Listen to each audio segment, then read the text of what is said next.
Noi pensiamo di vedere la realtà così com'è, ma spesso non vediamo la realtà e anche questo è ampiamente dimostrato.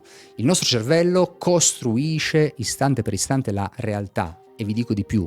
Alcuni studi recenti hanno capito che il cervello addirittura anticipa la costruzione di quello che succede, quindi l'immagine di quello che ci accade attorno viene anticipata nella creazione mentale. Questa cosa deve farci riflettere molto. Il nostro cervello riempie vuoti con ricostruzioni mentali. Il corpo mentale quindi crea mondi, li crea continuamente attraverso pensieri, memorie, aspettative, immagini, paure, credenze. Per questo il corpo mentale è un corpo creativo, perché dà forma alla nostra esperienza.